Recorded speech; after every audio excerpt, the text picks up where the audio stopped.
এর কথা এমন ভাবে পেশ করেছেন যা গোটা পৃথিবীর মানুষ যদি হেদায়েত পেতে চায় ছোট্ট সূরাটি তার জন্য যথেষ্ট। পড়েন আমার সাথে, কুল হুয়াল্লাহু আহাদ।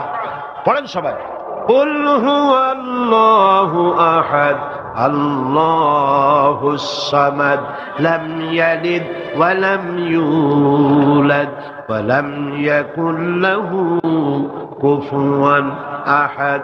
আল্লাহ পাক বলেন, হে নবী আপনি বলুন, আল্লাহ এক এবং একক, তার কোনো অংশীদার নাই, তিনি বেনিয়াজ, তিনি কাউকে জন্ম দেন নাই, তাকেও কেউ জন্ম দেয়নি। আকাশ আর জমিনে আল্লাহর সমকক্ষ কেউ নাই, কেউ নাই। তিনি এক এবং একক। তার একত্ববাদের দাওয়াত দেওয়ার জন্য অসংখ্য পয়গম্বর আল্লাহ পাক এই দুনিয়া পাঠিয়েছেন। আর সমস্ত পয়গম্বর দাওয়াত দিয়েছেন কি? লা ইলাহা ইল্লাল্লাহু মুহাম্মাদুর রাসূলুল্লাহ। সবাই দাওয়াত দিয়েছেন লা ইলাহা ইল্লাল্লাহ, লা ইলাহা ইল্লাল্লাহ, লা ইলাহা, লা ইলাহা ইল্লাল্লাহ। কোন ইলাহ নাই, কোন আইনদাতা নাই, কোন বিধানদাতা নাই, কোন শাসনকর্তা নাই, আল্লাহ ছাড়া কেউ নাই। বলেন সুবহানাল্লাহ। আল্লাহ এক এবং একক, তিনি সব সৃষ্টি করেছেন। আল্লাহ পাক বলছেন, আল্লাহুল্লাযী খালাকাস সামাওয়াতি ওয়াল আরদা ওয়া আনজালা মিনাস সামাই মাআন ফাআখরাজা বিহি মিনাস সামারাতি রিজকান লাকুম। আল্লাহ হচ্ছেন তিনি যিনি আকাশ সৃষ্টি করেছেন, জমিন সৃষ্টি করেছেন, আর আকাশ থেকে পানি বর্ষণ করে তোমাদের খাদ্য উৎপাদন করে দিয়েছেন। এ পানি হচ্ছে মানুষের জন্য জীবন। পানির এক নাম কি? জোরে বলেন, পানির এক নাম কি? জীবন। এই পানি এক নাম জীবন। কিন্তু কর্ণফুলীর পানি যদি চট্টগ্রামে 10 ফুট উঁচা হয়ে আসে, পানির নাম হবে কি? নাম হবে মরণ। এই পানিকে কন্ট্রোল করেন আল্লাহ রাব্বুল আলামিন। আল্লাহ যদি ইচ্ছে করেন বেশি করে পানি দিয়া পুরা এলাকা ডুবাই দিতে পারেন, আবার ইচ্ছে করলে পানির ভিতরে মানুষ বাঁচাই দিতে পারেন, আগুনের মধ্যে মানুষ বাঁচাইতে পারেন। সমস্ত ক্ষমতা হচ্ছে, কর্তৃত্ব কেবলমাত্র আল্লাহ পাকের। কর্তৃত্ব কার? কর্তৃত্ব কার? আল্লাহ পাকের কর্তৃত্ব। হযরত নূহ আলাইহিস সালামের জামানায় 40 দিনের বন্যা। এই বন্যার পরে জাহাজ যখন নেমে গেল, তখন তিনি মনে মনে ভাবলেন, আমি তো জোড়ায় জোড়ায় করে সমস্ত প্রাণীগুলি আর মানুষগুলি, কিছু কিছু মানুষ যারা ঈমান এনেছিল তাদের জাহাজে উঠাইছে, কিন্তু একটি বুড়ি আমার উপর ঈমান এনেছিল, আর আমি তার ওয়াদা করেছিলাম সাথে করে নিয়ে যাব, আমি তো তার কথা ভুলে গিয়েছি। অনুশোচনা এলো। জাহাজ থেকে নেমে চতুর্দিকে লক্ষ্য করলেন, মানুষ নাই, জনপদ নাই, সব শেষ হয়ে গেছে। পাহাড় পর্বত কাত হয়ে পড়েছে, বিল্ডিং গুলি শেষ হয়ে গিয়েছে, কোন জনপদে কোনো প্রাণী নাই, প্রাণী বলতে কিছুই নাই। হঠাৎ দূরে দেখলেন একটা কুড়ে ঘরের মতো দেখা যায়। ভাবলেন, এত বড় বন্যার ভিতরে কুড়ে ঘর কেমনে থাকলো? আস্তে করে হেঁটে গেলেন কুড়ে ঘরের কাছে। ভেতরে মানুষ আছে বলে মনে হলো। বাইরের থেকে প্রশ্ন করলেন, ভিতরে কে? জবাব এলো, আমি এই ঘরের মালিক, আমি এক বুড়ি বিধবা এক মহিলা। কোন নেমে গেল?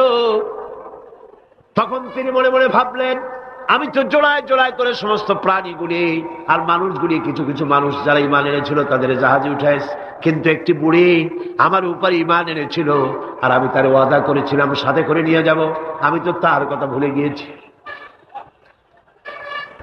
অনুশোচনা এলো। জাহাজ থেকে নেমে চতুর্দিকে লক্ষ্য করলেন, মানুষ নাই, জনপদ নাই, সব শেষ হয়ে গেছে। পাহাড় পর্বত কাত হয়ে পড়েছে, বিল্ডিং গুলি শেষ হয়ে গিয়েছে, কোন জনপদে কোনো প্রাণী নাই, প্রাণী বলতে কিছুই নাই। হঠাৎ দূরে দেখলেন একটা কুড়ে ঘরের মতো দেখা যায়। ভাবলেন, এত বড় বন্যার ভিতরে কুড়ে ঘর কেমনে থাকলো? আস্তে করে হেঁটে গেলেন কুড়ে ঘরের কাছে। ভেতরে মানুষ আছে বলে মনে হলো। বাইরের থেকে প্রশ্ন করলেন, ভিতরে কে? জবাব এলো, আমি এই ঘরের মালিক, আমি এক বুড়ি বিধবা এক মহিলা। আপনি কে? তিনি বললেন, আমি হচ্ছি এই জামানার পয়গম্বর হযরত নূহ আলাইহিস সালাম। বুড়ি বলছেন, আমারও ধারণা তাই। আপনি আমাকে ওয়াদা করেছিলেন বন্যা হলে পরে, বন্যার আভাস যখন আপনি পাবেন আমাকে আপনি সাথে করে জাহাজে উঠায় নিয়ে দিবেন। আমার মনে হয় বন্যা কবে হবে সেই খবর দেওয়ার জন্য আপনি এসেছেন। হযরত নূহ আলাইহিস সালাম সিজদায় পড়ে কাঁদতে লাগলেন, বললেন, রব্বুল আলামিন, তোমার কুদরত বোঝার ক্ষমতা আমার নাই। 40 দিন পর্যন্ত পানির ভিতরে মানুষ কেমনে জীবিত রইল? আল্লাহ পাক শোনালেন, নূরে, বিপদ যখন এলো তুমি তোমার উম্মতকে ভুলে যেতে পেরেছো, ভুলে গিয়েছো, কিন্তু আমি রব্বুল আলামিন রহমানুর রহিম, আমি আমার বান্দিরে ভুলি নাই। পানির স্রষ্টা আল্লাহ, পানির ভিতরে তিনি বাঁচাতে পারেন, আবার তিনি আগুনের ভিতরে বাঁচাতে পারেন, সব কিছু করতে পারেন। সমস্ত ক্ষমতা আল্লাহ পাকের। সমস্ত ক্ষমতা কার? আরো জোরে বলেন, কার? আল্লাহ পাক বলেন, এভাবে করে আমি আকাশ সৃষ্টি করেছি, জমিন সৃষ্টি করেছি, বৃষ্টি দিয়েছি, আর চন্দ্র সূর্য তৈরি করেছি। তারপরে আমি তোমাদেরকে নিয়ামত দিয়ে ভরে দিয়েছি। ওয়া ইন তাউদ্দু নি'মাতাল্লাহি লা তুহসুহা। আমার নিয়ামত যদি গণনা করো, গুনে গুনে আমার নিয়ামত শেষ করতে পারবে না। সুবহানাল্লাহ। হাদা খালকুল্লাহি ফাআরুনি মাযা খালাকাল্লাযীনা মিন দুনি। এ হচ্ছে আল্লাহর সৃষ্টি, আর আল্লাহ বাদে অন্যরা কি সৃষ্টি করেছে দেখাও। যদি ক্ষমতা থাকে দেখাও কি সৃষ্টি করেছে অন্যরা। আছে কিছু? আছে কিছু? সমস্ত সৃষ্টির মালিক কে? আরো জোরে বলেন, কে? সব কিছুর স্রষ্টা হচ্ছেন আল্লাহ পাক। ওই আকাশের মালিক কে? চিল্লায় বলেন জোরে সোরে, আকাশের মালিক কে? বাতাসের মালিক কে? চন্দ্র সূর্যের মালিক কে? পৃথিবীর মালিক কে? গোটা সৃষ্টি জগতের মালিক কে? সবকিছুর মালিক যিনি, তিনি বলছেন এগুলি সব আমি সৃষ্টি করেছি। ফারুনি মাযা খালাকাল্লাযীনা মিন দুনি। আমি ছাড়া অন্যরা কে কি তৈরি করেছে দেখাও। আল্লাহ রাব্বুল আলামিন এভাবে করে মানুষের জন্য সবকিছু সৃষ্টি করেছেন। তার খাবারের ব্যবস্থা করেছেন, পড়ার ব্যবস্থা করেছেন, গাছপালা তৈরি করেছেন, পানি তৈরি করেছেন, সব ব্যবস্থা করে দিয়েছেন। এমনকি শীতকালে পিঠা খাবেন, রসের ব্যবস্থাও করে দিয়েছেন। চট্টগ্রামের রস আছে না? কি গাছের রস? খেজুর গাছের রস। এই খেজুর গাছের গোড়া খুঁজতে খুঁজতে 5 মাইল নিচেও যদি চলে যান, খেজুর গাছের মাথায় যেমন রস পাওয়া যায়, খেজুর গাছের 5 মাইল নিচে কি ওরকম এক ফোঁটা পানি পাওয়া যাবে? খেজুর গাছের ভিতরেও কি তেমন পাওয়া যাবে? ঠিক জায়গা মতো কাটলে যেমন রস পাওয়া যাবে, অন্য জায়গায় পাওয়া যাবে না। আবার খেজুর গাছের পাশে একটা নিম গাছ আছে, কিয়ামত পর্যন্ত নিম গাছ গিয়া চষেন, মিষ্টি লাগবে। কি লাগবে? আল্লাহ রাব্বুল আলামিন, আপনি পিঠা খাবেন, খেজুর গাছ দিয়ে রস তৈরি করে দিলেন। পায়েস খাবেন, চাউল তৈরি করে দিলেন, গম দিয়ে দিলেন। গোশ খাবেন, কিমা খাবেন, কি খাবেন, সমস্ত কিছু রব্বুল আলামিন তৈরি করে মানুষের সামনে দিয়ে দিলেন। আর বললেন, খাও, পান করো, খাও, আর আমার শুকর আদায় করো।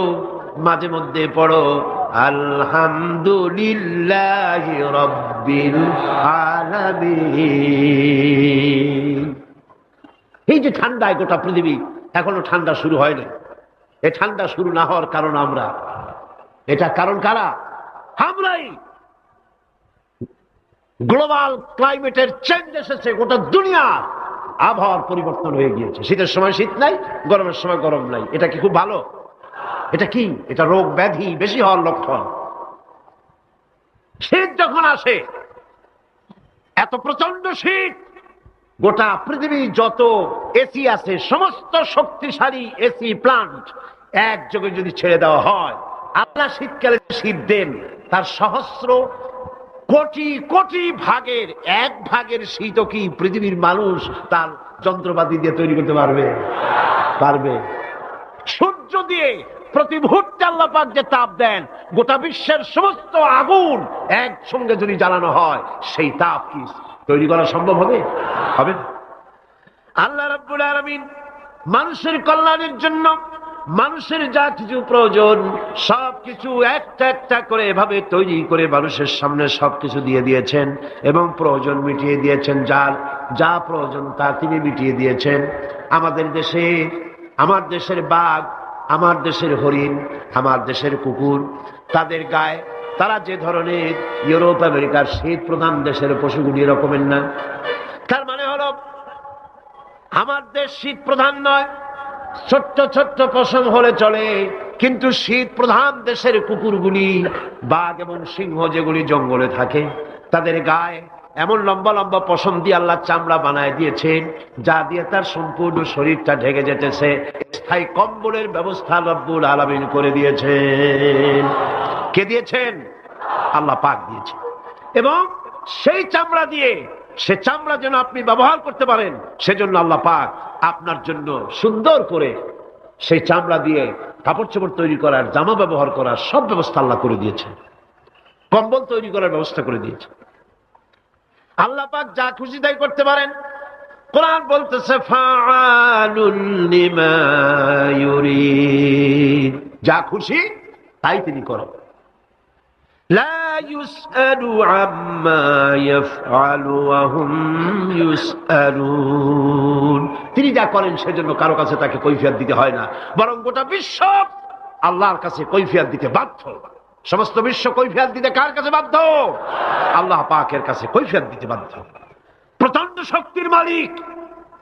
মানুষেরা বোঝে না, ক্ষমতায় যখন আসে তখন চতুর্দিকে দেখে ক্ষমতার ক্ষমতা, কি যে করবে দিশা করতে পারে না।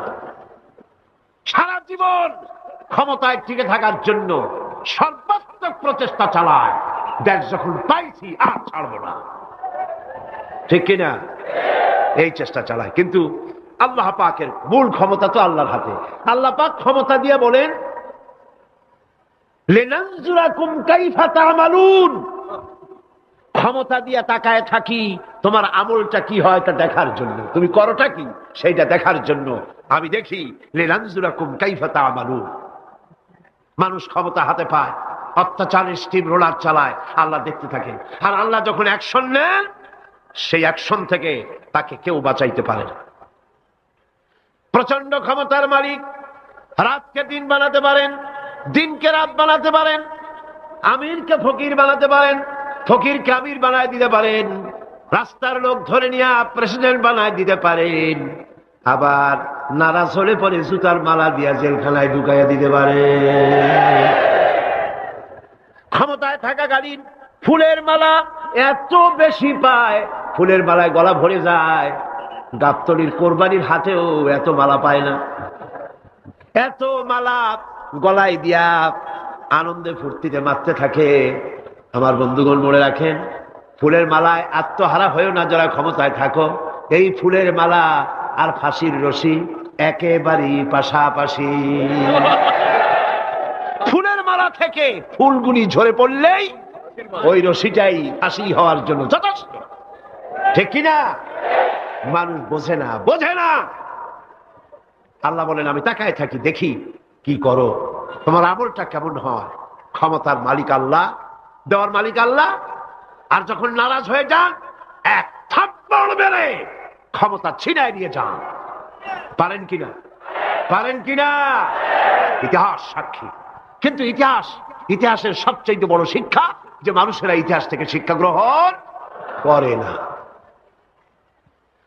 जगत जी लगाने के लिए ये दुनिया नहीं है, जगह जी लगाने के लिए ये दुनिया नहीं है, ये इबरत की जा है तमाशा नहीं है। पृथ्वी खेल तमाशा করার জায়গা না। ইতিহাস থেকে শিক্ষা নাও, পূর্বপুরুষদের দিকে তাকাও। আল্লাহর দ্বীনের কর্মীদের উপরে আঘাত লাগাবার কারণে বংশ শুদ্ধ আল্লাহ সাফ করে দিয়েছেন। দেন নাই? সে আল্লাহ আছে না নাই? চিল্লায় কোন আছে না নাই? সে আল্লাহ পাক আছেন। সে আল্লাহকে ভয় করে। ইত্তাকিল্লাহ, সে আল্লাহকে ভয় করে। আল্লাহ পাক ইচ্ছে করলে ক্ষমতা দিতে পারেন, ইচ্ছে করলে ক্ষমতা ছিনাইও নিতে। সে আল্লাহ রাব্বুল আলামিন ক্ষমতা দেওয়ার মালিক, ক্ষমতা ছিনাই নেওয়ার মালিক, হায়াতের মালিক, মওতের মালিক। সবাই বলুন, হায়াতের মালিক কে? মওতের মালিক কে? খাবারের মালিক কে? হাসাবার মালিক কে? কাঁদাবার মালিক কে? সব কিছুর মালিক কে? আল্লাহ রাব্বুল আলামিন। ইন্নাল্লাহা আলা কুল্লি শাইইন কাদির। সব কিছুই উপরে তিনি ক্ষমতাবান, যা খুশি তাই তিনি করেন। এ হচ্ছে আল্লাহর সৃষ্টি। সবকিছু আল্লাহ সৃষ্টি করেছেন।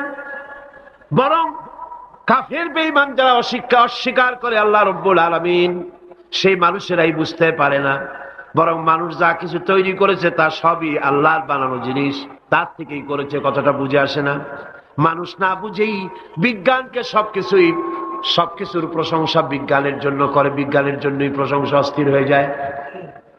যেমন ধরুন, রাজশাহী বিশ্ববিদ্যালয়ে আপনার ছেলে পড়ে, 6 মাস টাকা পয়সা পায় না, ধার খরচ করিয়া তার 6টা মাস চালায়। হঠাৎ করে পিয়ন মানি অর্ডার ফর্ম নিয়ে হাজির, 6,000 টাকা পাঠাইছে বাপে। টাকাগুলি নিয়ে সই করে পিয়নের কদমবুসি করে যে, বাবাজি এতদিন পরে টাকা নিয়ে আসছেন, আপনার প্রতি আল্লাহ রহম করুন। এটা বুদ্ধিমান না বেকুব? বুদ্ধিমান না বেকুব?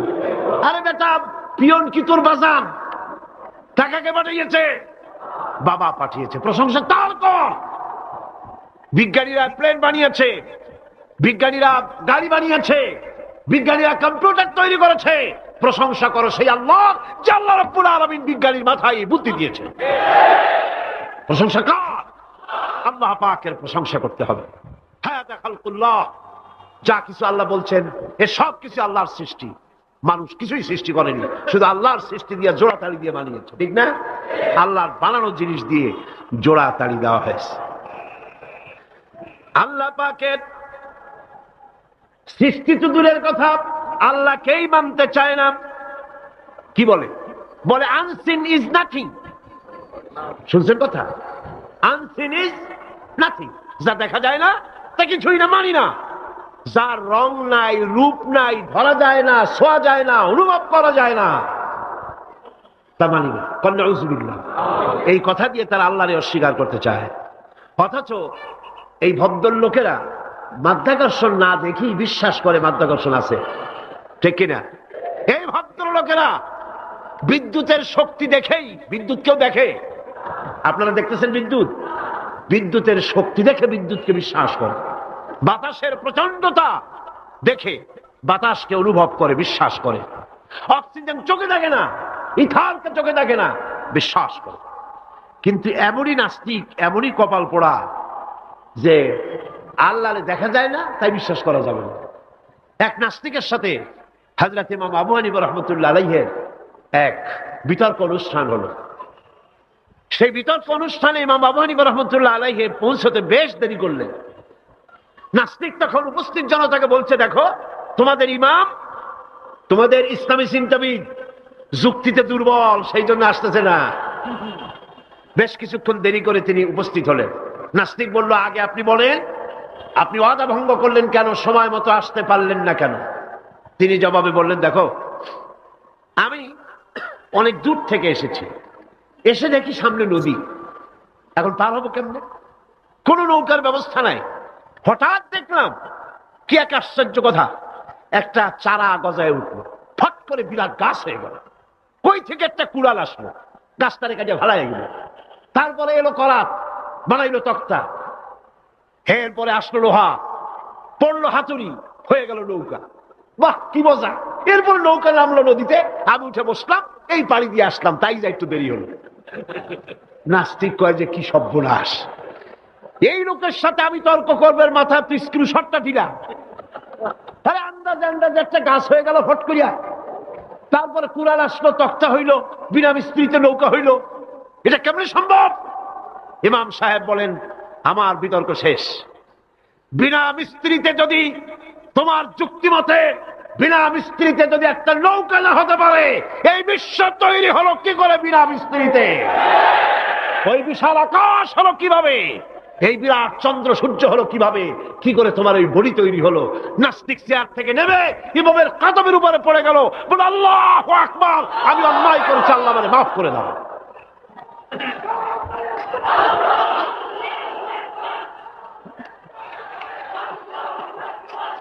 নাস্তিক ঘোষণা করে দিল, লা ইলাহা ইল্লাল্লাহু মুহাম্মাদুর রাসূলুল্লাহ। জোরে সরে বলেন, লা ইলাহা ইল্লাল্লাহু মুহাম্মাদুর রাসূলুল্লাহ। লা ইলাহা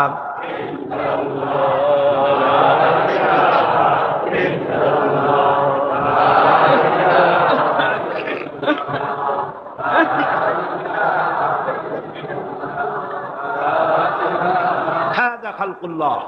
এখন আল্লাহর সৃষ্টি। কার সৃষ্টি বলেন সবাই খুশি হয়ে? কার সৃষ্টি? ফারুলি মাযা খালাকাল্লাযিনা মিন দুনি। আল্লাহ ছাড়া কে কি বানাইছে দেখো। সব কে বানিয়েছে? খুশি হইয়া মুখ ফুলাইয়া জোরে কোন কে বানিয়েছে? ওই আল্লাহ রাব্বুল আলামিন বলেন, দুনিয়ার সব দিক থেকে চোখ ফিরাইয়া এবার নিজের দিকে তাকাও।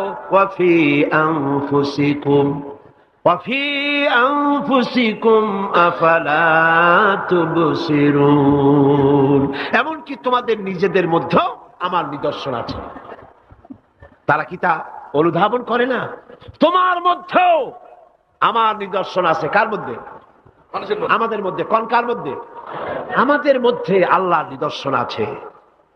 মানুষ যদি তার নিজের দেহের প্রতি লক্ষ্য করে, তাহলে সে মহান আল্লাহ পাকের অসংখ্য কুদরত দেখতে পাবে। যেমন একটি শিশু যখন জন্ম হয়, তখন তার হাড়ের পরিমাণ হয় 305টি। 305টি। পরে এগুলি একটা দুটো মিশে গিয়ে পরিমাণ দাঁড়ায় 206টি হাড়। 560টি পেশি দিয়ে এই হাড়গুলিকে বেঁধে রাখা হয় এবং মোট গিরার পরিমাণ দাঁড়ায় 100 গিরা। আপনি কি জানেন আপনার আঙ্গুলের মাথা থেকে বাহু পর্যন্ত কয়টা গিরা আছে? গণবেন কখন? কিলাকিলি করেই তো কুল পান না। দেখেন না গিরা কতগুলা। আঙ্গুলের এই আঙ্গুলের মধ্যেই কতগুলা গিরা। এখানে গিরা, সেখানে গিরা, এখানে গিরা, এখানে গিরা, এখানে গিরা, বাহুতে গিরা। গিরা যদি একটাও না হতো, হাতটা হাত হইতো না। হাত কি হইতো? লাঠি। লাঠি হইতো। ভাত খাওয়া যাইতো না। ভাত খাইতে গেলে মাখানো লাগে কিনা? মাখানো লাগে না? মাখাইবেন কি দিয়ে? হাতগুলা আঙ্গুলে গিরা নাই, সব কাঁটা চামচ। আর কেনুতে গিরা নাই, হাত ক্লোজ হবে না, নিজের মুখে আসবে না। দুই হাতের মাথায় একজন বসবে, একজন আর একজনের খাওয়াবে। তাও আবার খাওয়াই দিকে মুখের মধ্যে না গিয়ে নাকের সিধার মধ্যে গিয়ে ঢুকবে। হাসতেছেন? সুবহানাল্লাহ। ওয়াফি আনফুসিকুম আফালা তুবসিরুন। তোমার ভেতরে আমার নিদর্শন আছে, অনুধাবন করো। মানব শরীর এক আশ্চর্য মেশিন। সুবহানাল্লাহ। আশ্চর্য মেশিন। লক্ষ কোটি সেল এবং নার্ভ সেল দিয়ে জটিল মেশিন পত্রের সমন্বয় এই দেহ তৈরি করা হয়েছে। এবং এই শরীরের ভিতরে দুটো মূল্যবান জিনিস আছে। তার একটি হচ্ছে কন্ট্রোল রুম, যাকে বলা হয় ব্রেইন। যেটা কি? ব্রেইন। আরেকটি হচ্ছে জেনারেটর। সেই জেনারেটরটা কি? হার্ট, আপনার হৃৎপিণ্ড। ওয়াফি আনফুসিকুম আফালা তুবসিরুন। লক্ষ্য করো না? কেমনে? তোমার শরীরের দিকে তাকাও না। Brain, control room. হার্টের কাজ হচ্ছে রক্তগুলিকে সার্কুলার করা, রক্তগুলিকে পৌঁছে দেওয়া সর্বত্র। যা খাচ্ছেন সমস্ত খাদ্যগুলিকে রক্ত তৈরি হচ্ছে, হার্টের কাজ হলো এটাকে এইভাবে করে করে পৌঁছে দেওয়া। আর এই রক্তগুলি যদি না পৌঁছায়, শরীরের যে অংশে রক্ত পৌঁছাবে না, সে অংশ কি হবে? প্যারালাইজড হবে, অবশ হবে। মাশাআল্লাহ, আপনারা সব ডাক্তার বুঝতে পারতেছেন, কথা বুঝে ফেলতেছেন। আলহামদুলিল্লাহ। রক্ত পৌঁছাবে না, প্যারালাইজড হয়ে যাবে। এই জন্য আল্লাহ কি করেছেন? পায়ের বুড়ো আঙ্গুল থেকে শুরু করে মস্তিষ্কের মাথা পর্যন্ত অসংখ্য নার্ভ, শিরা উপশিরা দিয়ে ভরে দিয়েছেন। কত শিরা, কত উপশিরা? চিকিৎসা বিজ্ঞানীরা বলেছেন মানুষের দেহের ভিতরে যত শিরা এবং উপশিরা আছে সবগুলি যদি বের করে একটার সাথে আর একটা গিরা দেওয়া হয় তাহলে তা এত লম্বা হবে যা দিয়া গোটা পৃথিবী 3 বার ঘোরা যাবে। এই শিরা উপশিরা গুলি যদি ছিঁড়ে ছিঁড়ে শরীর থেকে বের করে করে পাশাপাশি যদি সাজানো হয় তাহলে 3 একর জমিন লাগবে সাজায়া রাখতে। এত শিরা উপশিরা দিয়ে এই পৃথিবী এই শরীরটাকে আল্লাহ পাক সাজিয়ে দিয়েছেন, গুছিয়ে দিয়েছেন। অসংখ্য শিরা উপশিরা। হার্টের কাজ হলো রক্ত আসতেছে পাঞ্চ করে করে, এভাবে করে করে রক্ত পৌঁছায় দিচ্ছে হার্ট থেকে, তার মাথা থেকে শুরু করে পা পর্যন্ত। হার্ট প্রতি মিনিটে 10 পাউন্ড রক্ত সঞ্চালন করছে। ব্যায়ামের সময় এর পরিমাণ গিয়ে দাঁড়ায় 30 পাউন্ড। এবং এক সময় যদি আপনি আহত হন, অনেকগুলি রক্ত যদি বেরিয়ে যায়, অন্তত 2.5 পাউন্ডের মতো রক্ত আপনার শরীরের মধ্যে সব সময় রিজার্ভ থাকে। কে রাখে? কে রাখে? কে রাখে? এবার আপনার হার্ট যদি দুর্বল হয়, হার্ট অ্যাটাক হয় না? চিটাগাঙ্গে নাও হইতে পারে, নাকি হয়? হার্ট যদি অ্যাটাক হয়, হার্ট অ্যাটাক হয় কেন? হার্টের যেই জিনিস ভেতর দিয়ে রক্তগুলি প্রবাহিত হয়, আর্টারি যেগুলি, এই আর্টারিগুলি যদি অতিরিক্ত চর্বির কারণে, অনেকে তো খায় জম্মের খাওয়া, ডাইনি বাই তাকায় না, সুবহানাল্লাহ, 4 আঙ্গুল কপাল বাদ দেওয়ার সব পেট, খাওয়ার সময় বিসমিল্লাহ কয় না, শেষও আলহামদুলিল্লাহ কয় না, খায় আর কয় যা মজা হইছে, খা কুলু ওয়া তামাত্তাউ। পাইকারি দরে খেলে পরে চর্বি হবে। এই চর্বিগুলো গিয়ে হার্টের যে আর্টারিগুলি আছে, রগ আছে, এই রগগুলির ভিতরে চর্বি জমে যায়। চর্বি জমার কারণে রক্ত পাস করতে পারে না, হার্ট অ্যাটাক করে। হার্ট অ্যাটাক করলে পরে রোগী যদি বেঁচে যায় তাহলে বাইপাস অপারেশন করতে হয়। বাইপাস অপারেশন করতে যখন যায় তখন তার জন্য রগ দরকার। ওই যেটা ব্লক হয়েছে ওটা ফেলে দিতে হবে, নতুন আরেকটা রগ লাগবে। এবার আপনি দেখেন আমার আল্লাহর কুদরতের দিকে তাকান। আপনার হার্ট অ্যাটাক করতে পারে, নতুন করে একটা রগের দরকার হতে পারে। এই রগ গরুর রগ দিয়া হবে না, এই রগটা ছাগলের রগ দিয়া হবে না। কোথায় পাবেন রগ? কে দেবে আপনার রগ? আল্লাহ পাক আপনার পায়ের ভেতরে রানের মধ্য দিয়া স্পায়ার রগ সেখানে রেখে দিয়েছেন। হার্ট অপারেশন যখন করা হয় ডাক্তারেরা ব্লক করা হার্ট, ওই রগটাকে ফেলে দিয়া উরুর ভিতর থেকে রগ বের করে কলিজার মধ্যে লাগায়া দেয়। সুবহানাল্লাহ।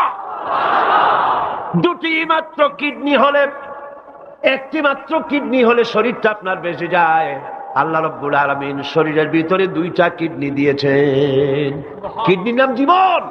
কিডনির নাম কি? কিডনি অচল হলে আপনি অচল হয়ে যাবেন, শরীর ফুলে যাবে, আপনি মরে যাবেন তাড়াতাড়ি করে, রক্ত শূন্যতা দেখা দেবে। কিডনিকে বাঁচায় রাখা প্রত্যেকের জন্য জরুরি। আর কিডনি বাঁচাবার জন্য পানি খাবেন বেশি করে। কি খাবেন? কি খাবেন? পানি। সুবহানাল্লাহ, সুবহানাল্লাহ। এ পানি খান নিয়ামত, পানির অপচয় করবেন না। আমার নবী বলেছেন প্রবাহমান নদীর ঘাটে বসেও 1 ফোঁটা পানির অপচয় করো না। প্রবাহমান নদীর ঘাটে বসেও পানির অপচয় করো না। সুবহানাল্লাহ। পানি নিয়ামত, পানি খান বেশি করে, কিডনি সচল থাকবে। আলহামদুলিল্লাহ। একটা কিডনি হলে চলে, আল্লাহ পাক 2টি কিডনি দিয়েছেন, একটা বন্ধ হলে যেন আর একটা দিয়ে সে যেন চলতে পারে। সুবহানাল্লাহ। মানুষের শরীরের ভেতরে এই পরিমাণ লেমন আছে যা দিয়া একটা ঘর সাদা বানানো যায়, এই পরিমাণ ফসফরাস আছে যা দিয়া 2500 ম্যাচ বানানো যায়। তোমার শরীরের ভিতরে আমার নিদর্শন আছে। মানুষের এই আশ্চর্যজনক দেহটাকে ঢেকে দেওয়া হয়েছে একটি শ্বেতাতপ নিয়ন্ত্রিত চামড়া দিয়া। সেই চামড়াটা 20 বর্গ ফিট। এই চামড়ার ভেতরে রয়েছে অসংখ্য লোমকূপ। অসংখ্য লোমকূপ দিয়ে এই চামড়াটা তৈরি করে দেওয়া হয়েছে এবং এই চামড়া দিয়ে শীত এবং গরম অনুভব করার শক্তি দেওয়া হয়েছে। 2টি চোখ দেওয়া হয়েছে, শ্রবণের জন্য কান দেওয়া হয়েছে। কে তিনি যিনি আমরা চোখ দিয়া নেগেটিভ দেখি? চোখ দিয়া কি দেখি? চোখ দিয়া দৃশ্যের নেগেটিভটা দেখি, ওই দেখার সাথে সাথে ব্রেনের ভিতরে গিয়া কোন শক্তি পজিটিভ বানায়া আমারে দেখায়। তার নাম কি? আমার কানের ভিতরে অসংখ্য শব্দ চতুর্দিক থেকে আসে, শব্দগুলিকে বিন্যস্ত করে একটা একটা করে শুনবার জন্য আমার কে কানের ভিতরে কে ব্যবস্থা করে দিয়েছেন? তার নাম কি? একটা মাত্র জিহ্বা, একটি মাত্র জিহ্বা মুখের মধ্যে আল্লাহ দান করেছেন। এই জিহ্বার ভিতরে কত স্বাদ আল্লাহ রব্বুল আলামিন দান করে দিলেন। এই জিহ্বায় রসগোল্লার স্বাদ একরকম, জিলাপির স্বাদ আর একরকম, চানাচুরের স্বাদ একরকম, পুঁটি মাছের স্বাদ একরকম, লোট্টা ফিশের স্বাদ আর একরকম, ঠিক কিনা? শুটকি মাছের স্বাদ আর একরকম, কাবাবের স্বাদ আর একরকম, আপেলের স্বাদ একরকম, বড়ের স্বাদ একরকম। একটা জিহ্বা দিয়া হাজারো স্বাদ নেওয়ার তৌফিক দিলেন আল্লাহ। সেই খাবার সময়ও বিসমিল্লাহ বলে না, পরেও আলহামদুলিল্লাহ কয় না। এত নিয়ামত দিয়ে আল্লাহ পাক এই শরীরকে সাজিয়েছেন, শরীরটাকে সুন্দর করেছেন, সুগঠিত করেছেন। আল্লাহ পাক বলেন, তোমার শরীরের ভিতরে রয়েছে আমার দৃষ্টান্ত, এগুলি দেখো। তোমার ব্রেইন, মানুষের মাথায় যে মাথার ভিতরে যে ব্রেইন দেওয়া হয়েছে, এর ভিতরে রয়েছে অসংখ্য সেল, যার মধ্যে বুদ্ধি, প্রজ্ঞা, সুখ, দুঃখ, মেমোরি। এই পৃথিবীতে মানুষের মাথায় যে ব্রেন দেওয়া হয়েছে, এটা সর্বোচ্চ ওজন হচ্ছে 3 পাউন্ড। 3 পাউন্ড ওজনের এই বস্তুটিকে রাখা হয় মাথার খুঁড়ির মধ্যে, মাথার মাঝখানে। এই ব্রেন দেহের কোটি কোটি সেনা প্রহরীকে পাহারার কাজে লাগায়। এই ব্রেন বুদ্ধি করে, বুদ্ধি দিয়ে লাগায়। কম্পিউটারের যে মেমোরি শক্তি আছে, পৃথিবীর মানুষের মাথায় আল্লাহ পাক যে মেমোরি দিয়েছেন, যে স্মৃতি শক্তি দিয়েছেন, সারা পৃথিবীর সমস্ত ডাটা, সমস্ত ইনফরমেশন সবগুলি মানুষ যদি তার মেমোরিতে নিয়ে নেয়, তারপরেও আল্লাহ পাক মেমোরিতে এত জায়গা করেছেন যে তার 1,00,000 ভাগের 1 ভাগও ভরবে না। এই ব্রেন দিয়ে আল্লাহ পাক মানুষকে বুঝতে বলেছেন, তাকাও, লক্ষ্য করো, আমার পৃথিবী দেখো, দুনিয়া দেখো, নিজেকে দেখো এবং আমার অস্তিত্বের কথা স্বীকার করো। আমি তোমাকে সৃষ্টি করেছি। আল্লাহ পাক বলেন, হাদা খালকুল্লাহি ফাআরুনি মাযা খালাকাল্লাযীনা মিন দুনিহি বালিয যালিমুনা ফি যালালিম মুবিন। এ হচ্ছে আল্লাহর সৃষ্টি। এখন দেখাও তো অন্যরা কি সৃষ্টি করেছে, অন্যরা কি সৃষ্টি করেছে? আছে কিছু? অন্যরা আল্লাহর জিনিস দিয়া, তারা আল্লাহর জিনিস দিয়ে জোড়াতালি দিয়ে তৈরি করেছে, কিন্তু সমস্ত সৃষ্টির মূল হচ্ছে আল্লাহ পাক। আজকে আমাদের সন্তানদেরকে যদি কোরআন থেকে আজকে যে কথাগুলি বললাম, এই কথাগুলি যদি কলেজে বিশ্ববিদ্যালয়ে পড়ানো হতো, আমার ছেলে কি নাস্তিক হতে পারত? বলেন, আমার এই ছেলে কলেজে বিশ্ববিদ্যালয়ে যেসব ছেলেপেলেরা পড়ে, এগুলি কি বোম্বাই থেকে আসছে না মঙ্গল গ্রহ থেকে নাজিল হয়েছে? আমাদের ছেলেপেলে কিনা? এই ছেলে যখন প্রাইমারি স্কুলে পড়তো, তখন রমজান মাসে সেহরি করতে না উঠাইলে সকালবেলায় মা বাপের উপরে অভিমান করে, রাগ করে, কান্দাকাটি করে না খাইয়া সারাদিন রোজা রেখেছে, ঠিক না? বলেন আমার এই কথাটা ঠিক কিনা? এই ছেলেটি প্রাইমারি ছেড়ে হাই স্কুলে যখন গিয়েছে, তখনও সে নামাজ পড়তো, আলেম ওলামা দেখলে ভক্তি করতো, শ্রদ্ধা করতো। যেই না কলেজে ঢুকলো, নামাজ গেল, রোজা গেল, চরিত্র গেল। এরপরে আলেম ওলামা পীর বুজুর্গ দেখলি বলতে থাকে, এরা এই দেশটারে খাইছে। দেশ খাইলো কেমন? আলেম ওলামারা তারা কি দেশে কখনো ক্ষমতায় গেছে? বলেন গেছে? আলেম ওলামা তো জীবনে ক্ষমতাই যায় নাই, তারা দেশ খাইলো কি করে? যারা ক্ষমতা থাকে ওরা খায় না, যারা ক্ষমতা যায় না ওরা খায় জম্মের খাওয়া। আশ্চর্য কথা, এরা এই দেশটারে খাইছে। নামাজ নাই, রোজা নাই, তারপরে বলা শুরু করে আল্লাহ নাই। এরপরে ডুফুর্তি, নো চিন্তা, জেনা, ব্যভিচার, মদ, জুয়া ইত্যাদিতে লিপ্ত হয়ে গেল। আমার সোনার টুকরা ছেলে যেই না গেল বিশ্ববিদ্যালয়, কয়লার টুকরায় পরিণত হয়ে গেল, ঠিক কিনা? এটা কে করলো? কে করলো? করেছে এক শ্রেণীর শিক্ষক নামের কলঙ্ক, যারা শান্তিনিকেতনের গোলাম, যারা মার্কস এবং লেনিনের গোলাম, মাও সেতুংয়ের গোলাম। এই গোলামেরা দুনিয়ার মানুষকে, আমার সন্তানগুলিকে ধ্বংস করে দিল। আর যদি আমি আলোচনার শুরুতেই বলেছিলাম, যদি কোরআন এবং সুন্নাহ যদি পড়ানো হতো কলেজ বিশ্ববিদ্যালয়ে, তাহলে আমার এই সন্তানগুলি চোর হতো না, ডাকাত হতো না, জেনাকার হতো না, বদমাশ হতো না, খাঁটি মুসলমান হয়ে বেরিয়ে আসতো, যা দেখলে আমাদের চক্ষু ঠান্ডা হয়ে যেত। যেরকম সুবহানাল্লাহ। সেই ধরনের এই কোরআন ভিত্তিক শিক্ষা ব্যবস্থা বাংলাদেশে চালু হোক, তা কি আপনারা চান? জোরে বলেন চান? যারা চান দু হাত উঁচু করে দেখান।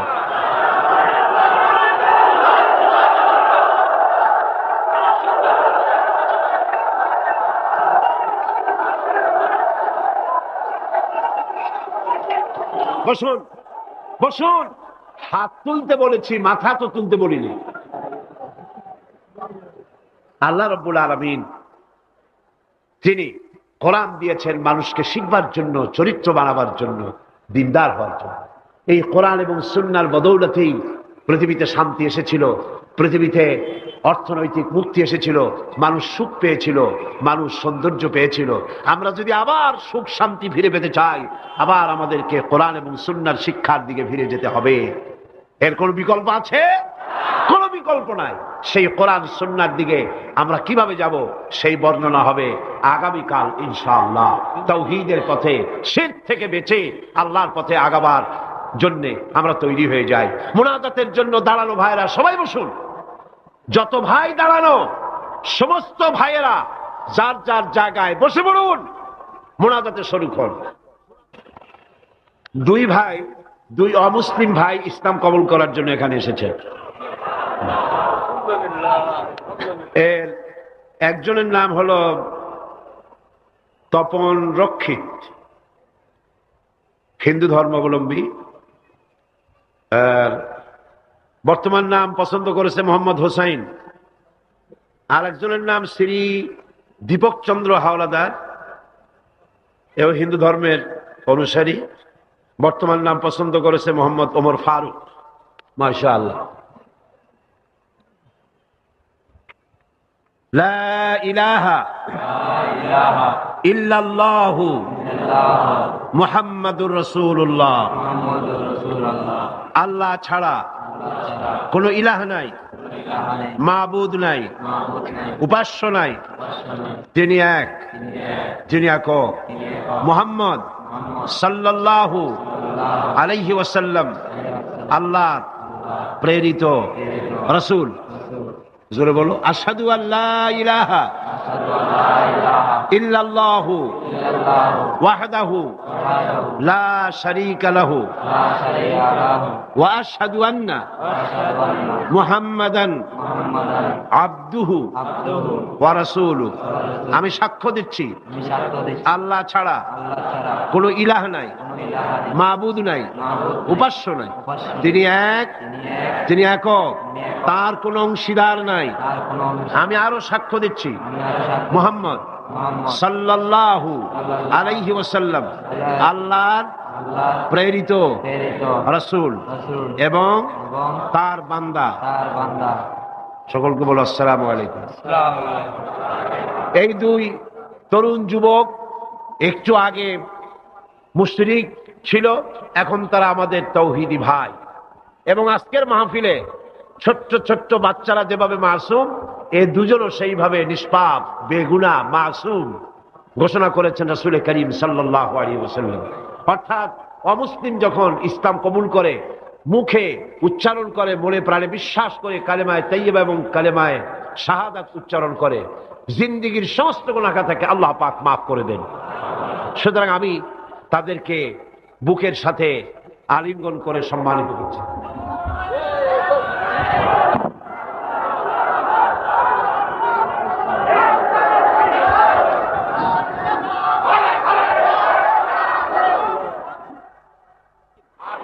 اللهم آمين. ربنا ظلمنا أنفسنا وإن لم تغفر لنا وترحمنا لنكونن من الخاسرين. ربنا لا تزغ قلوبنا بعد إذ هديتنا وهب لنا من لدنك رحمة إنك أنت الوهاب. أي الله تعالى বিশাল এই জনসমুদ্র নিয়ে তোমার দরবারে কোরআনে কারীমের আলোচনা করে হাত তুলেছি, মেহেরবানি করে সওয়াবটুকুন জনাবে মুহাম্মদ রাসূলুল্লাহ সাল্লাল্লাহু আলাইহি সাল্লামের রূহ মুবারকে পৌঁছিয়ে দাও। তাম পৃথিবীর মাটির নিচে যত মুমিন মুমিনাত শুয়ে আছেন তাদের আরওয়ার পরে সওয়াব পৌঁছায় দাও। আয় আল্লাহ তাআলা, আমাদের মধ্য থেকে যাদের মা বাপ দুনিয়া থেকে জন্মের মতো বিদায় হয়ে গেছে, কবরগুলিকে জান্নাতের টুকরা বানায়া দাও। রব্বির হামহুমা কামা রব্বায়ানি সগীরা। সবাই পড়েন, রব্বির হামহুমা কামা রব্বায়ানি সগীরা। আয় আল্লাহ তাআলা, বিশাল এই মাহফিলে কোরআন শোনার জন্য কোরআনের পাগল মুসলমানেরা, অমুসলিমরা দূর দরাজ থেকে, বিভিন্ন জেলা থেকে, আশেপাশের দেশ থেকে কোরআন শোনার জন্য আসে। আল্লাহ তুমি দয়া করে কোরআনের হেদায়েত আমাদের নসিব করে দাও। আমাদের এই দেশটি কোরআনের শাসন দিয়ে পরিচালিত হয়েছে, এই দৃশ্য আমাদের চোখে দেখার তৌফিক দান করে দিও। হায় আল্লাহ তাআলা, এ বিশাল মাহফিল পরিচালনা করতে গিয়ে ইসলামী সমাজ কল্যাণ পরিষদ প্রতি বছর হিমশিম খেয়ে যায়। সামান্য একটা মেয়ের বিয়েতে কত টাকা লাগে, লক্ষ লক্ষ টাকা সেখানে খরচ হয়ে যায় ছেলে মেয়ের বিয়েতে। আর এত বড় বিশাল প্যান্ডেল, এত লাইট, এত মাইক, এত প্রচার, এত মাইকিং, এত হ্যান্ডবিল, এত পোস্টার, এত মেহমান। আয় আল্লাহ তাআলা, এত ভলেন্টিয়ার, কত বেশি খরচ হতেছে। আল্লাহ তোমার বান্দাদেরকে বোঝার তৌফিক দিয়ে দাও। তোমার দিনদার, ইমানদার, মালদার সমস্ত মানুষদেরকে এই বিশাল মাহফিলে আর্থিক দিক থেকে সহযোগিতা করার তৌফিক দান করে দাও রব্বুল আলামিন। 5 দিন মাহফিলের 2 দিন চলে গেল, আর 3 দিন আমাদের সামনে তোমার কুদরতের আপন কুদরতি নিজাম দিয়া বাকি 3 দিন আল্লাহ তুমি চালাইয়া দিও। এই মাহফিল যেন ঋণগ্রস্ত হয় না, আল্লাহ ঋণ পরিশোধের তৌফিক দান করে দিও রব্বুল আলামিন। সকলকে হেদায়েত নসিব করে দিও।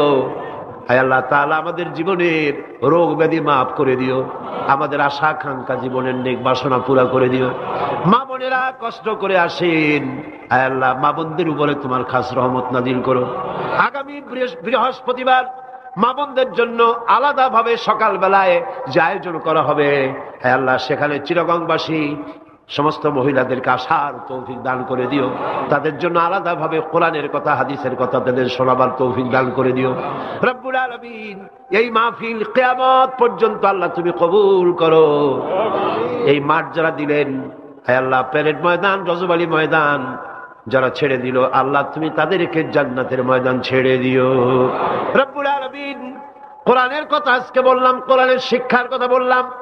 আমার জাতিকে, এই দেশের সরকারকে এই কথাটা বোঝার তৌফিক দান করে দাও। ধর্ম নিরপেক্ষ মতবাদ একটি কুফরি মতবাদ, মুসলমানদের জন্য গ্রহণযোগ্য মতবাদ এটা না। এই জিনিসটা তাদের বোঝার তৌফিক দাও। ধর্ম নিরপেক্ষ শিক্ষা ব্যবস্থাকে দূরে ছুঁড়ে মেরে কোরআন সুন্নাহ অনুযায়ী ইসলামী শিক্ষা চালু করার তৌফিক এদের দিয়ে দাও। আয় আল্লাহ, যে সমস্ত মেহমানদেরকে এখানে দাওয়াত দেওয়া হয়েছে, সমস্ত মেহমান সহি সালামতে তাদের যাতায়াতের ব্যবস্থা করে দিও এবং তাদেরকে সুন্দর করে উপস্থাপনা করার বলার তৌফিক দান করে দিও রব্বুল আলামিন। তুমি আমাদের দিলের সমস্ত নেক কামনা পুরা করো এবং আমাদেরকে তোমার খাঁটি গোলামদের মধ্যে শামিল করো রব্বুল আলামিন। কিয়ামতের দিন তুমি মেহেরবানি করে আমাদেরকে তোমার গোলাম হিসাবে কবুল করে নিও। রব্বানা তাকাব্বাল মিন্না ইন্নাকা আনতাস সামিউল আলিম وتب علينا إنك أنت التواب الرحيم سبحان ربك رب العزة عما يصفون وسلام على المرسلين الحمد لله رب العالمين واجعل آخر كلمة عند الموت لا إله إلا الله محمد رسول الله السلام عليكم ورحمة الله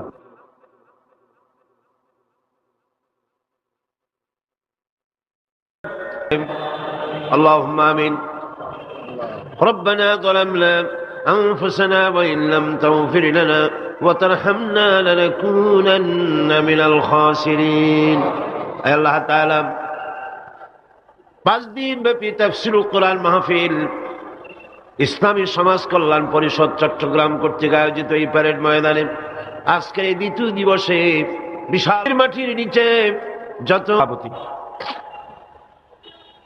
আল্লামা হযরত মাওলানা শামসুদ্দিন সাহেব মদ্দুজুল আলী আজকের এই মঞ্চের রৌনক বখশ মেহমান, আন্তর্জাতিক খ্যাতিসম্পন্ন মুফাসসির কোরআন শাইখুল হাদিস আল্লামা হযরত মাওলানা আবুল কাসিম মুহাম্মদ সিফাতুল্লাহ দামাত বারকাতুহুল আলিয়া, হাজারাত উলামায়ে কেরাম, সম্মানিত সুধীমণ্ডলী, সুপ্রিয় সাংবাদিক বৃন্দ, সম্মানিত উপস্থিতি, পর্দার আড়ালের মা এবং বোনেরা, আসসালামু আলাইকুম ওয়া রাহমাতুল্লাহি ওয়া বারাকাতুহু।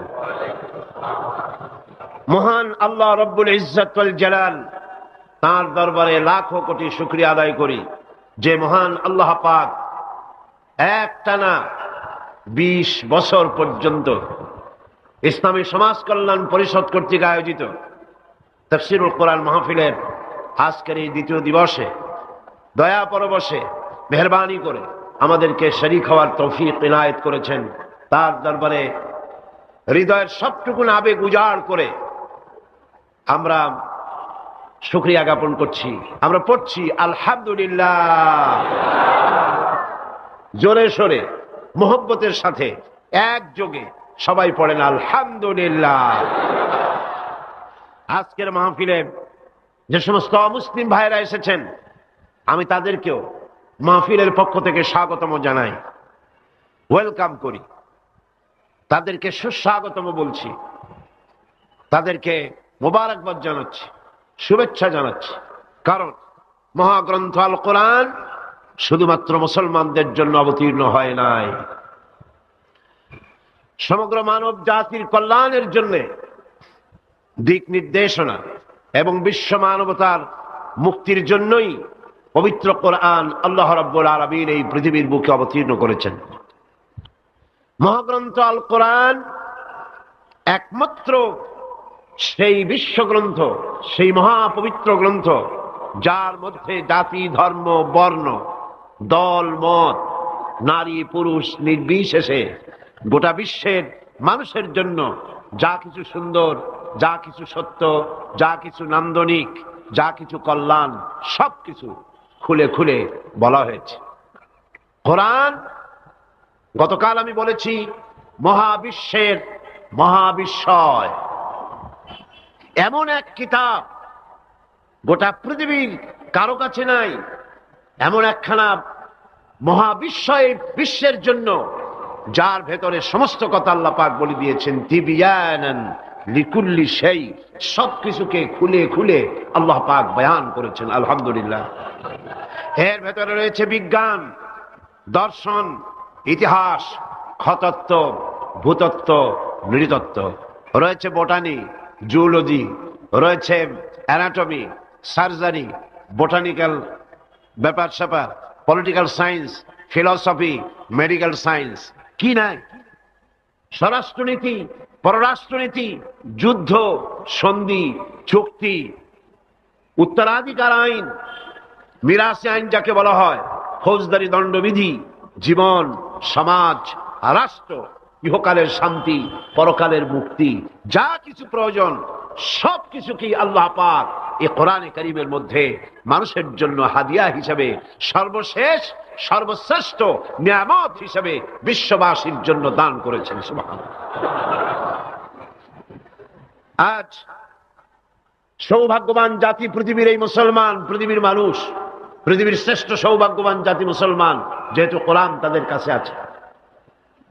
আমি কথা মনে প্রাণে বিশ্বাস করি, হয়তো আপনারা আমার সাথে একমত হবেন, আমাদের দেশের কলেজ বিশ্ববিদ্যালয়গুলিতে মাদ্রাসা শিক্ষার মতো কোরআন হাদিসকে যদি বাধ্যতামূলক করে 30 পারা কোরআন শরীফের তাফসীর পড়ানো হতো, যদি 6খানা বিশুদ্ধ হাদিসে প্রতিটি হাদিস অর্থ এবং ব্যাখ্যা সহকারে পড়ানো হতো, তাহলে শিক্ষাঙ্গনগুলি থেকে ডাকাত, ধর্ষণকারী, চোর, মাস্তান, চাঁদাবাজ বেরোতো না। শিক্ষাঙ্গনগুলো থেকে বেরোতো কি? শিক্ষাঙ্গনগুলি, কলেজ বিশ্ববিদ্যালয়গুলি আমাদেরকে উপহার দিত খান জাহান আলী, উপহার দিত শাহ আমানত, শাহ মখদুম, উপহার দিত শহীদ তিতুমির, সালাউদ্দিন আইয়ুবী, জামাল উদ্দিন আফগানির মতো দেশ প্রেমিক নেতা, বিশ্বজোড়া নেতা, উপহার দিয়ে দেশকে তারা ধন্য করে দিত। ওনারা বলছেন মাদ্রাসা শিক্ষার প্রয়োজন নাই, ধর্ম শিক্ষার প্রয়োজন নাই। এ ব্যাপারে কিছু সংখ্যক শিক্ষক নামের কুলাঙ্গার তারা রিপোর্ট, চিঠিপত্র, সেমিনার করে করে শিক্ষা মন্ত্রণালয় এবং প্রধানমন্ত্রীর কাছে রিপোর্ট পাঠাচ্ছেন। মুসলমান নামের কলঙ্ক, শিক্ষক নামের কুলাঙ্গার, ঠিক কিনা কন? আজ পর্যন্ত এই পৃথিবীতে সত্য, সত্যবাদিতা, সততা, ন্যায়নিষ্ঠা, চরিত্র, ভদ্রতা, ভালোবাসা, পরোপকার, ভালো ভালো গুণাবলী পৃথিবীতে যতটুকুন অবশিষ্ট আছে তা অবশ্যই মাদ্রাসা শিক্ষার কারণেই আছে, অবশ্যই তা কোরআন এবং হাদিসের শিক্ষার কারণেই আছে। সুতরাং আজ দেশ থেকে অন্যায়, অসত্য এবং সন্ত্রাস, ধর্ষণ, চাঁদাবাজি, মস্তানি, সুদ, ঘুষ যদি বন্ধ করতে হয়, ইসলামী শিক্ষা বাধ্যতামূলক করতে হবে, এর কোনো বিকল্প নাই। ইসলামী শিক্ষার বিরুদ্ধে যারা উঠে পড়ে লেগেছেন তাদের জানতে হবে, আপনারা এই দেশের জনগণের রিভিনিউ দিয়া, এই দেশের 12 কোটি মুসলমানের রক্তার্জিত পয়সা দিয়ে আপনার বউর পরনের শাড়ি পেঁচানো হয়েছে। এদেশের 12 কোটি মুসলমানের রক্তার্জিত পয়সা দিয়ে আপনার গাড়ির চাকা ঘোরে। আপনার বাড়িতে এসি, টিভি, আপনার বাড়িতে সুখ সুখ সৌন্দর্য যা কিছু আছে এদেশের মুসলমানদের রক্তের বিনিময়তা আছে। সুতরাং ভারতকে খুশি করার জন্য ইসলামী শিক্ষার বিরুদ্ধে যে ষড়যন্ত্র চালু হয়েছে, সেই ষড়যন্ত্রের বিরুদ্ধে সকল জাতিকে, জাতি ধর্ম নির্বিশেষে ঐক্যবদ্ধ হয়ে প্রতিবাদ গড়ে তুলতে হবে, প্রতিরোধ গড়ে তুলতে হবে।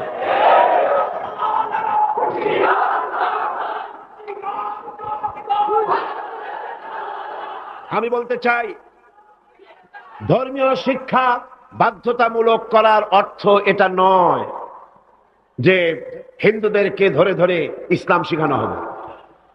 এর অর্থ কি তাই? খ্রিস্টানদেরকে ইসলাম শেখানো হবে, অর্থ কি তাই? না।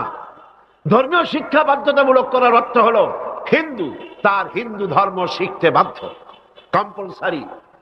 খ্রিস্টান তার ধর্ম শিখবে, বৌদ্ধরা তার ধর্ম শিখবে, আর মুসলমানেরা ইসলাম শিখবে। কলেজ, বিশ্ববিদ্যালয়, প্রাইমারি থেকে শুরু করে মাস্টার ডিগ্রি পর্যন্ত কোরআন এবং হাদিস শিখবে সেইভাবে যেভাবে মাদ্রাসায় শেখানো হয়। তাহলেই চুরি কমবে, ডাকাতি কমবে, জিনা কমবে, বদমাশি কমবে। কথা ঠিক কিনা কন? একটি প্রমাণ দিয়ে মূল আলোচনায় ফিরে যাব। বাংলাদেশে 460টি থানা আছে, এখন থানা আরো কিছু বেড়েছে। এই থানাগুলিতে ব্ল্যাক লিস্ট আছে, যেখানে ওই থানার অধীনে যত চোর আছে, ডাকাত আছে, হাইজাকার আছে, সকলের নাম তালিকাভুক্ত আছে থানায়, আছে না? আছে কিনা? আপনার এই চট্টগ্রাম পাহাড়তলী থানা, কোতোয়ালি থানা, চন্দনাইশ থানা, আরো কি কি থানা আছে না? হ্যাঁ, ডবল এক্স, ডবল মুরিং থানা আছে, এই সমস্ত সাতকানিয়া থানা আছে। এই সমস্ত থানায় আপনি চেক করেন, ওসি সাহেবকে বলেন আপনার এই থানায় বিগত 26 বছরের ব্ল্যাক লিস্টটা দেখান। যেই লিস্টিতে আপনার থানার চোর, ডাকাত, জেনাকার, বদমাশ, ছিনতাইকারী, মাস্তান, চাঁদাবাজ, ধর্ষণকারী যাদের লিস্ট আছে, ওই লিস্ট আমাকে একটু দেন। দেখুন 26 বছরের এই লিস্টের ভিতরে মৌলানা সাহেবের নাম আছে কয়টা? হাফেজে কোরআনের নাম আছে কয়টা? মাদ্রাসা শিক্ষকের নাম আছে কয়টা? চোর, ডাকাত, লুটেরার নাম আছে কয়টা? অর্থ কি দাঁড়ালো? অর্থ দাঁড়ালো এই, মাদ্রাসা শিক্ষা জাতিকে উপহার দেয় সৎ এবং চরিত্রবান নাগরিক। কলেজ, বিশ্ববিদ্যালয়কে আমি খারাপ বলি না, পাত্র তো নিশ্চয়ই ভালো, এ মাইক তো অবশ্যই ভালো, তাফসীর হবে ভালো, বক্তব্য হবে ভালো, জাতি গঠনের কথা হবে ভালো, কিন্তু অশ্লীল গান যখন এটা দিয়ে প্রচার হবে তখন মাইক খারাপ না যে গায় সে খারাপ? তাহলে কলেজ বিশ্ববিদ্যালয় নিশ্চয়ই খারাপ নয়। কলেজ বিশ্ববিদ্যালয় পবিত্র শিক্ষাঙ্গন, অপবিত্র দুষ্ট হচ্ছে সেই সরকার যে সরকার কলেজ বিশ্ববিদ্যালয় থেকে ভালো চরিত্রবান ছাত্র তৈরির জন্য শিক্ষানীতি ইসলামী করে না। আল্লাহ রাব্বুল আলামিন এই জাতিকে সুমতি দান করুন বলি আমিন। কোরআন কি শিখায়? আসুন কোরআনের কাছে যাই।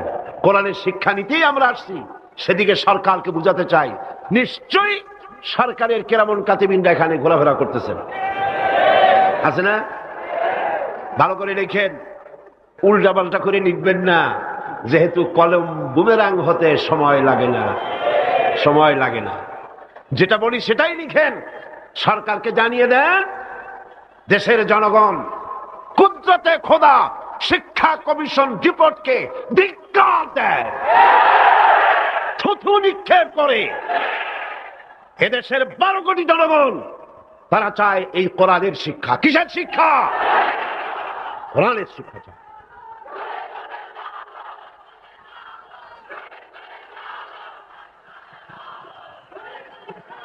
এই কোরআন দিয়েই তো রাসূল করিম সাল্লাল্লাহু আলাইহি সাল্লাম আরবের সেই অভদ্র অসভ্য বর্বর কুসংস্কারাচ্ছন্ন একটি সমাজের আমূল পরিবর্তন এনে দিয়েছিলেন, ঠিক না? এটা সেই কোরআন। গত 20 বছর ধরে এই মঞ্চে যত কথা আল্লাহ বলেছেন সাক্ষী দেন। আমি কোনোদিন বলেছি এটা আমার বাবার কথা বলেছি? আমরা বাবার কথা বলতে আসি না, বাবার দালালি করতে আসি না। আমরা দালালি করি ঠিকই, আমরা অবশ্যই দালালি করি। সে দালালি পৃথিবীর কোন রাষ্ট্রের নয়, কোন ব্যক্তির নয়।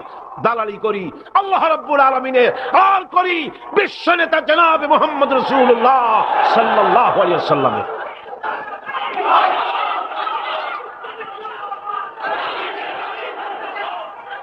এই দালালি যদি অপরাধ হয়, এই দালালি যদি অপরাধ হয়, তাহলে এই অপরাধের জন্য ফাঁসির মঞ্চে চড়তে রাজি আছি। আল্লাহর কথা রাসূলের কথা বলতেই থাকবো ইনশাআল্লাহ। আল্লাহ যেন সে তৌফিক আমাদের দেন। কোরআন আজিম কিতাব। বঞ্চিত হতভাগ্যরা কোরআনের মাহফিলও আসে না, কোরআন শুনতেও আসে না, পড়েও নাই জীবনে, শুনতেও আসে না। আছে কিছু পত্রিকা ভারতের টাকায় বাইর করছে, রঙিন রঙিন পত্রিকা, প্রত্যেক জেলায় জেলায় বিশাল বিশাল ভবন। কোথায় টাকা পাও বুঝি? সময় আসবে প্রতিটি পায়ের হিসাব দিতে হবে। এই চট্টগ্রামে কোন নর্তকীর খেমটা নাচ তাও পত্রিকায় জায়গা পায়। এই বিশাল মাহফিল একটা কলমও জায়গা পায় না। কিয়ামতে কি জবাব দিবি? আল্লাহর কাছে কোথায় গিয়ে দাঁড়াবে? মুসলমান নামের কলঙ্ক, সাংবাদিক নামের কলঙ্ক, যারা কোরআনের মর্যাদা দিতে জানে না, আর যারা জানে তাদের উপর আল্লাহ রহমত নাজিল হোক। জোরে বলেন আমিন, জোরে বলেন আমিন। আর যারা সাংবাদিকতার মুখে কালিমা লেপন করে ভারতের পা চাটা গোলাম হয়েছে, আল্লাহ তাদেরকে হেদায়েত নসিব করে দিন। ভারত তোমারে বাঁচাবে না, ভারতের টাকা বাঁচাতে পারবে না। যখন গজব আসবে টেলিফোন করে তোমার বাবাজিরে খবর দেবারও সময় পাবা না। কোরআনের কাছে আসো, কোরআন তোমাকে মুক্তি দেবে। কে মুক্তি দেবে? কোরআন। বিজ্ঞানে ভরা, রাষ্ট্রবিজ্ঞানে ভরা। কে বলেছে কোরআন তাবিজ তদবিরের কিতাব? না, এটা তাবিজের কিতাব নয়, এটা তদবিরের কিতাব নয়, এটা ঝাড়ফুঁকের কিতাব নয়, এটা সংবিধান। এটা কি? এটা কনস্টিটিউশন। এটি গোটা বিশ্বের সমস্ত মানব মণ্ডলীর চালিকা শক্তি, গোটা রাষ্ট্র পরিচালনার, গোটা দুনিয়া চালাবার শক্তি প্রদান করে, মানুষকে জীবনী শক্তি দান করে যে জিনিস, তার নাম কোরআন। তার নাম কি? আসেন সেই কোরআন থেকেই আলোচনা করি। পড়েন আমার সাথে, শয়তান দূর করে দেওয়া হোক। শয়তানে যাতে ওয়াসওয়াসা দিতে না পারে। কে শিখাই দিয়েছেন আমাদের? আল্লাহ। পড়েন। আউযু বিল্লাহি মিনাশ শাইতানির রাজীম। বিসমিল্লাহির রাহমানির রাহিম। বিতাড়িত মরদুদ শয়তানের ওয়াসওয়াসা থেকে আল্লাহর কাছে পানা চায়। পরম করুণাময় আল্লাহর নামে শুরু করছি। خلق السماوات بغير عمد ترونها وألقى في الأرض رواسي أن تميد بكم وبث فيها من كل دابة وأنزلنا من السماء ماء فأنبتنا فيها من كل زوج كريم هذا خلق الله فأروني ماذا خلق الذين من دونه بل الظالمون في ضلال مبين صدق الله